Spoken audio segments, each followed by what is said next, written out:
over to the harness section. So in the harness section, the first thing we actually do is to import simply the 3D model, so to say. So we are importing here the 3D model from tools like CATIA or any other 3D system, and then we are placing these individual connectors. So if we concentrate, let's say, on the STL push button that we were looking at, and we're trying to find it on this particular one here, we can see it's tagged up here, and it's right sticking into this portion. So of course this model is not a perfect model coming from the manufacturer. It's one that we recreated to actually be able to position these connectors. So that's the job number one we have to do. You want to move them, all kinds of different 3D objects or movement possibilities you have. You can rotate, etc. It's quite interesting actually how this 3D model here works. Now the second step we have to do is to define different wireways. In this case here, we can look at a wireway bundles that were positioned for the harness that goes to the steering left and right. The step behind this is to actually add the wires. So now the wire information knows that we go from one connector, as you can see, straight up to another connector. But of course this is not how the routing will be routed. So the final step is actually to run the automatic routing, and this creates then harnesses, complete harnesses like this. Here we're looking at a harness with a specific bundle section, and if you want to see the other harness that we also created, we just have to turn it on. We can show it here. So here we have the other portion, and this of course is on this assembly that I can also show, so on the whole snowmobile here, right? So you can see that it's all positioned and placed there, and if you have some of these bundle sections you want to move around, you can easily just move them around, reposition a little bit, recurve it, and by doing so you are actually changing the shape of the harness itself, and indeed also changing the length of each individual wire that is inside. Another thing that we can see here, let me just take off this hood here, we can see when we get closer to areas like these where we have restraints because it's rotated a little bit too strong, so you can actually work on optimizing the bending so that, whoop, this is better. See, we actually eliminated the red portion of it. So here we are a little bit too squeezed, so we have to move, of course, our control around a little bit so that we don't have that much. Of course we can't go inside, but we have to see where we can actually move it around the components that we see so we don't have these areas anymore. But I'm going to come back to this and fine-tune it, because the most important part is that once you actually have this 3D model, EPLAN Harness is capable of creating a nail board. Now nail boards are actually have a specific feature. They flatten out what is done on the 3D to actually put it on a nail board. And then, well, it comes with some documentation information, such as, you know, like a title block you can place.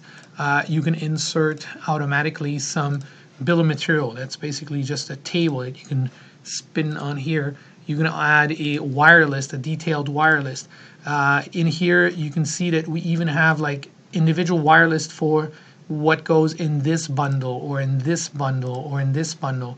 These individual tables, these are all updated automatically. So of course you will find wires here, up here, and here that are the same, because at one point in time not all wires go through all bundles, and some of them do go through the different bundles. And these tables are immediately and updated automatically. So if you do change something on the 3D aspect, the length here is always calculated one-to-one. It's flattened out. And of course, if you need to have place like a more complex nail board, like this one here, where the wire is actually longer than what is allowed here, you can rotate and get around like this, and actually control these individual points by just simply rotating them around like this. Now, That was one I did not want. Let me just undo this, edit here. Let's just undo the last one. And what you can now do is, of course, put some more details. So one of the details that we like to put on there is to put a so-called here a connector table, right? So we have for each of these items, I'm just looking and giving you an idea of all the different items we have here, so you can place them individually, right? And you can place them through here. And what I want is, of course, a small connector table that basically will tell you here what is actually on this connector. So I can go on and on. This one here doesn't have it, so I just mark it up and I say insert please a connector table, and you just place it wherever you want. Now this connector table, of course, is nothing else than here the connector table, and you can just choose whichever you want and place it wherever you want, right? So the idea is simply by putting more detail. So if you want to put this one here, just go ahead and place it right there where we have some room. Let's zoom in just to show you a little bit better how this works.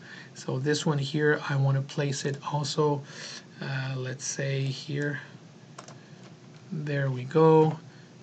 We move on to the next one here. We pick this connector here, perfect. Where do we have some room here? No. Why don't we put it up there, right? Next one, etc. You can see it's very easy. If you want to have a wireless, a general wireless, you do the same thing. Insert a wireless. There we go. That's the whole global wireless for the whole thing. You want a bill of material.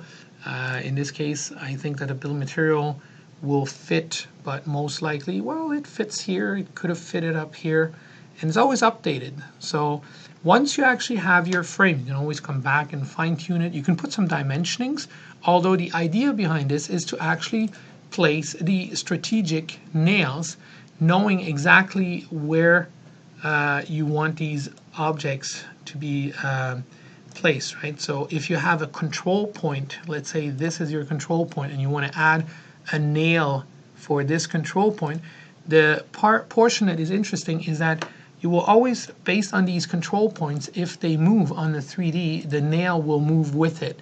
So that's the nice portion of it. You can of course leave it up there and the guys will put their nails by themselves. These are just tricks and tips that you want on top of it. You can, on the 3D model, now decide that you want to change, let's say, some of the surfaces. You can assign different surfaces, protection surfaces.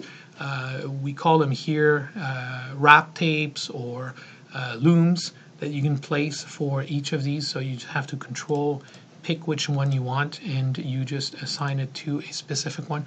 The color, of course, changes. That's all controllable. And once this is changed, then of course on the nail board you'll see the reaction. This is a very nice way of handling your harnesses.